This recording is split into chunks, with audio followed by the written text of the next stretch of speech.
a work-related engagement. And so it's just me and you tonight. We continue to speak up.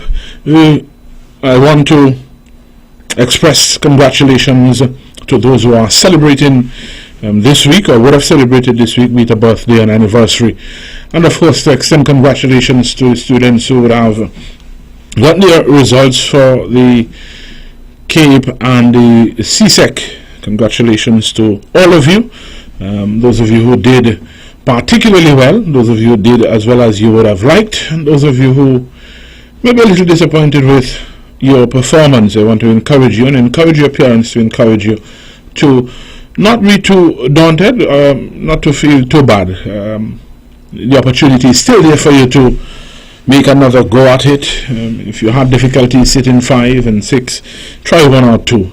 Continue to impress upon yourself that you are capable and able, and with the right environment and the right set of encouragement, you can see success for your efforts. Of course, as teachers, we are mindful that not all students will bloom or peak or perform at the same level at the same time, but we continue to encourage you to push forward, try again, and hopefully see success come your way. As well, we as per usual, we want to extend condolences to those of us who are mourning at this time, and to let you know that our thoughts and prayers are with you.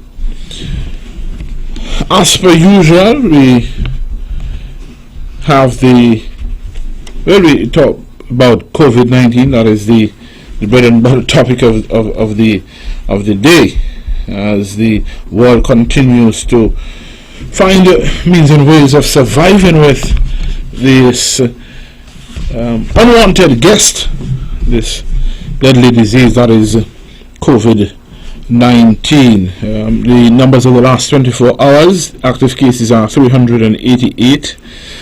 The recovery, 2,182. We've unfortunately had 21 deaths, and our numbers in the last 24 hours, just 2 cases. I think those 2 cases were here on Nevis, and that is the latest for the COVID-19 report as it stands for the last 24 hours. Of course, across the region and across the world, the governments and people are trying to find creative ways and solutions in dealing with the COVID-19. How do we make our way through what we have all accepted to be the new norm? And recently, I think as recently as today, the World Health Organization would have issued a warning to its members and to the world at large that it is expected that COVID will be with us deep into 2022, and we are here in October, heading into November of 2021, and they're saying COVID will be with us. And I think we get an understanding when they refer to us, they're talking globally, and I believe that is because so many places have still not had access to the vaccines. But as usual, we tell people to follow the protocols, adhere to the protocols. Those non-pharmaceutical measures, they do work. Wear your mask, hand sanitize, social distance, and ensure that you are protecting yourselves. Within the region, we are seeing the region open up to some extent. Barbados, BVI, CIMAT, they are now saying that if you present a PCR test prior to flight, a negative one that is, and you're fully vaccinated, then there is no need for quarantine. And so we are seeing the benefits for those who would have taken the vaccine, the 2 shots, and you want to travel. The region is saying we are ready to open, or we're opening up for you. Of course, in some quarters we have heard that that luxury will not be afforded to unvaccinated people until next year. But still, we want to encourage all of us to be safe, to follow the protocols, make sure you do what is necessary to be around for when the world says we are reopened for business. That is not looking like to happen anytime soon. Of course, the projections remain 2023, 2024, and so we are still in this battle, which brings me to how is our government coping with the COVID-19 pandemic. Recently, we would have heard of the millions that the federal government would have paid out to unemployed individuals. Of course, there are certain stipulations with that. You had to be unemployed after a certain period and so on. But nonetheless, they are doing, that is the federal government, they are doing what the international agencies such as the World Bank has said needed to happen or needs to happen if countries are going to effectively survive during the height of the COVID pandemic. That you needed to provide families with some level of financial fluidity, and that they would have money to take care of basic things and to have that sense of normalcy. I know the government, the federal government that is, continues to pay the $500 for those people who are making less than a certain amount. Step workers are still on the program. Of course, they are going to be transitioning to government in a phased approach in the new year, I understand. And the bus drivers, they benefit as well. All this is what about those individuals? How are they coping? What is being done to assist them, to provide for them? It is we use the term things brown. It seems as if things black now, and it is real difficult. And I find interestingly that in some quarters you're hearing people saying, nobody in any of it's hungry. Nobody will go sleep hungry. And it is unfortunate, because the reality is there are people who are struggling at that extreme. That is the reality. And when we talk about that reality, I keep saying most people don't believe it. We don't believe it until it happens to you. And it is not that we wish that it would happen to anybody else, but that is the reality. And we're saying that these are people, and we believe that we ought to know, or we should know, who these individuals are and who these families are that are struggling. It's not a case where people are supposed to always have to put up their hand or go and fill out long questionnaires or whatever they have to get some relief. You should know. You should know, because these are constituents. And as elected representatives, you should know what is happening in your constituency. You should know where the hardships are and where people are struggling and where people are finding it difficult to survive. And so I see a lot of, Nevis recovering, Nevis forward, and what are we doing in that phase, or what is the government doing in that part of the scope to talk about Nevis recovery and Nevis forward? A part of the recovery and a part of the forward is ensuring that your people can survive, and can survive well enough to enjoy what is to come post-COVID. And that is why the World Bank said, listen, give families some money. That is how you're going to help them. That is how you're going to put your country, that is how you're going to put the economy in a better position to move forward in a post-COVID era. And so we continue to advocate and to agitate that the people who are struggling, I know we have our social safety nets, ensure that all of our people who need or who ought to benefit from the social safety nets program, that they're doing so, and they're doing so equally and across the board, and that we're not seeking to politically weaponize the program, and so that all of us can benefit, and all of us can be in a better position to move into the post-COVID era, whenever that time comes, and as I said, projections are saying 2023, 2024, and today, of course, as I said, World Health Organization is saying that COVID is going to be with us deep into 2022, and deep would suggest going past August, September, of course, down into the last quarter of the year. And we are hoping that, in as much as that may be the case for the world, I mean globally, but here in our little neck of the woods, that we begin to see some rebound of our economy. Of course, we know, because we've been saying it, that the larger countries, they are expected to rebound, and to rebound well.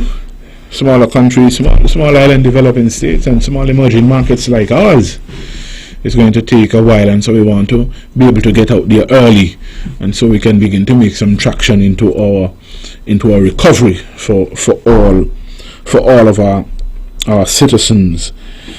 Of course, we know we are in the final stretch of that race to an election.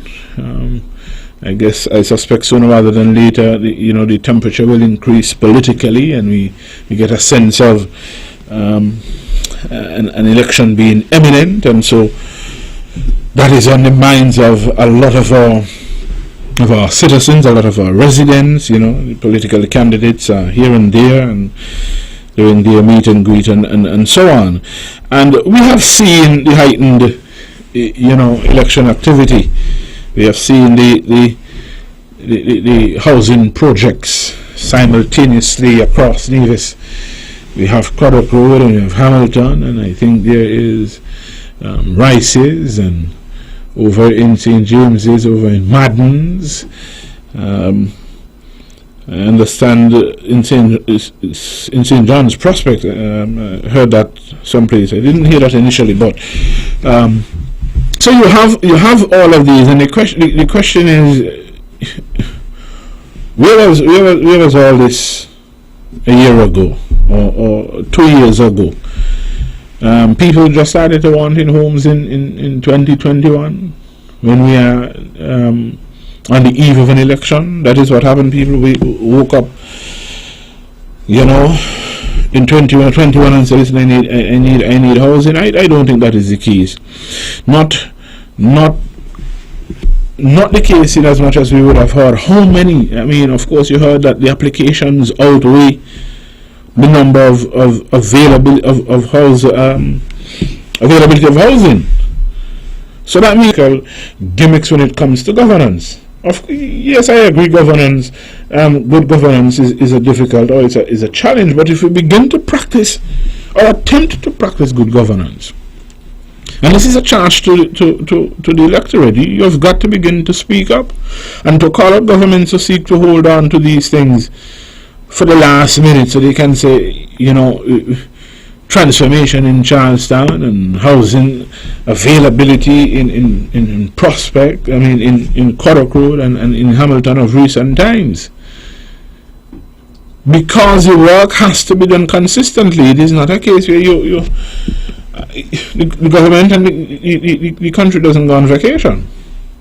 So you have got to be putting in the work constantly, because that is what the people elected you to do. People have needs that they need to fulfill, and there is a certain dependency on government that if you do X, Y, Z, then it allows me the opportunity to fulfill certain needs that I have. And so housing is one of those things, and we should always be looking, because we have seen that there is a great need for housing, and so it should be a case we are always seeking to provide housing opportunities, and to, in a sense, kind of look to diversify our housing stock opportunities. People say all the time, divisions like their house and their yard and so on, and I get that. But there's some people who would tell you, listen, I don't need all of that. I just need enough space to be comfortable. And so we can seek to look at different models of housing development, so that we are of course meeting the needs, and we are meeting let us say we fit in the projects to match the purse of people. We have seen how challenging it is for people we say are in the middle income and the low income bracket, and we have seen how people in the low income bracket can comfortably afford low income housing. And so we have got to become creative. How do we find the means and ways of ensuring that all who desire housing can have? And so we have, different packages, or we have different setups that allow for that to happen. And so we have got to, as an electorate, and that is how you become empowered. That is how you become empowered, and we've got to change the dynamics of politics being a case where you string along the electorate, dropping crumbs here and there, so people, the masses are constantly at your there, begging, please, I need this. No, we've got to get to the point as electorate, when we are empowered to the point where we begin to forcefully let our elected members know, listen, you work for me. I hired you. And just as I hired you, I can fire you. And we keep your feet to the fire. Keep our feet to the fire, because I'm one of those who are seeking the opportunity to serve. Keep our feet to the fire, ensuring that we are providing what we say we would have provided. Which brings me to the point of having plans and policies. It is important to have plans and policies, and not just to tell people, vote for me and I will show you what I can do. No, tell me now. Show me now. How do you intend to manage and navigate XYZ? What are the plans for housing? What are the plans for agriculture? What are the plans for youth development? What are the plans for non-formal skill training? What are the plans for our health care? And this is what I am saying, that as an electorate, these are the questions you ought to ask to members who are seeking to serve you. And when you have given them that job, then you should be able to, tick off accordingly and say, well, this has been done, that has been done, that has been done. Not be in government for 4 years and you slow crawl 3.5 to 4. Well, be in government for 5 years, you slow crawl 3.5 to 4 years, and then in the final year you find legs, you find strength, you find all the money in the world to do all of these things, because an election is upon you. And that is what we are seeing now. That is what we are seeing now. That through your difficulties, pre-COVID, during COVID, your hardships and all of these things, little to nothing was happening. There was no money there to hire a few more people here and a few more people there. There was no money to provide housing. There was no money to do anything. But now you are getting ready for an election. There is enough money to do roads, and there is enough money to somehow now get into the housing. But I mean, again, that is a different kettle of fish. We'll come back to that, and how people are going to be able to afford these houses, because we're hearing that for the number of applications, quite a bit of them are not being honored. They're being denied, and one could expect that in this current climate, this economic climate, that is going to be the case. But again, as an electorate, we've got to get to the point where we are, empowering ourselves, understanding what is expected of government. They have a responsibility to you, and speak about your challenges. Speak about the things that are disturbing you. Speak up about the things that they said that they would do. Speak about the things that they have done, about the things that they haven't done. Speak about the fact that you may not be seeing them, or you haven't seen them since. Speak up about those things, and let them know that you are not satisfied. And this goes across the board. no matter who is in government, you have a responsibility to yourself to become an empowered voter.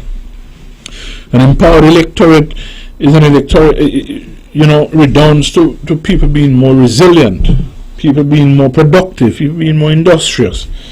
And the country is better for it. Because when you're empowered and you have a sense of duty to yourself and to your country, and you have that ownership. You get your creative juices flowing, and we can see an increase in small business. We can see a boom in agriculture, because you are now heavily invested in the process of governance. And so we're challenging you to speak up. Speak up and let your voices be heard in matters that are important to you, and matters that are important to your children and to the future of this beautiful island of Nevis. And so we've got to hold governments accountable. You've got to hold governments accountable. When I was coming here, I saw somebody on Facebook about accountable being a nasty word or something like that in Nevis, and it rings true, because most times things happen and we say, oh, it's just politics, and oh, it's all politicians are the same, because we don't want to hold our elected members accountable. And so one of the things that is critical when you look at accountability, in 2013 we should have had a fisheries complex. We had an opportunity to have a booming fishing industry. That is what was being offered to fishermen and to the general public, because within that fishing complex we would have had opportunities for employment, we would have had opportunities for added value. And so some of the very things that we go to the supermarket to buy in terms of added value seafood products, we could have had here. And it could have been a hub of activities within the space that we occupy. And that didn't happen. That was there. Everything was there.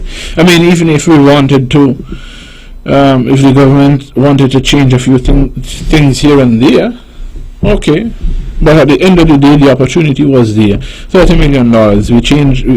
We didn't take that. We changed over to something else. What did we change over to? What are we offering fishermen now? Well, there's concession on fishing wire and other things. But those things would have been there for the taking had we had the fisheries complex. And so we had that. Take a look at having that to what we have now. Dialysis machines, no dialysis machines. Promise of a hotel 8 years on, well, not a hotels, hotels. Hotels, not one, not two, not three, not four. Still waiting. Hospital, still waiting. Weather laptop program, gone. You've got to hold people accountable for things. If we are going to replace activities like those, at least come with something that is superior to what was there. Not to take us from out of a palace to put us in a pigsty, so to speak, but that is the reality. Those things, and it is accountability. It is accountability that is going to ensure that these things happen no longer. And we begin to hold our elected representatives to account, that we expect certain things to happen. We expect that in 5 years we can say, well, this was done, that was done, and it redounded to the benefit of the majority of people on the island of Nevis. We will not get all of the people benefiting at the same level. But the mere fact that at some level the country can say, we saw the benefits of that activity. Let your mind go back Maybe you want to go back 4 years or almost 8 years. Let your mind go back and look at the benefits, the real benefits that you would have had as a people to date under this administration. And so today the charge is to us as an electorate to empower ourselves, hold our elected representatives to account, and to seek to move away from this notion of slow walking our mandates and our operations and our jobs for the middle part of our term, and then ramping up activities in a political bid to be fresh in the minds of the electorate and to say we did X, Y, Z and so on. Before we close out tonight, I want to convey a message from my friend JD, who wishes to express her sincere appreciation to everyone who offered congratulations on the occasion of her graduation from the University of the West Indies Open Campus with a master's degree. And so congratulations to my good friend JD, and you're ticking off those accolades, and I look forward to you ticking off yet another in time to come. And so, my speaker family, it's been good to be with you. Of course, missing my co-host JD tonight, but tonight I just wanted to encourage you to speak up and to speak about the issues that are relevant to you, to your family, to your community, to your island, and to, in a sense, in moving forward from now on, hold your elected representatives accountable. They are accountable to you. You hire them. You have given them a mandate to move the island forward, to move it in a positive direction, to ensuring that all of the facets of governance are met, that there is opportunities for employment, that our people can have some upward mobility, fulfilling and maintaining their standard of living at an optimum and an acceptable level. And so until next week Thursday, when JD and I come here again, this has been Speak Up. Good night. Join Jerry Keynes and Rohan Isles this and every Thursday on the Caribbean's Powerhouse, Von Radio, for Speak Up, a social commentary talk show that addresses the state of affairs on Nevis. Expect great conversations, different perspectives, and an all-inclusive approach to moving Nevis forward. Tune in.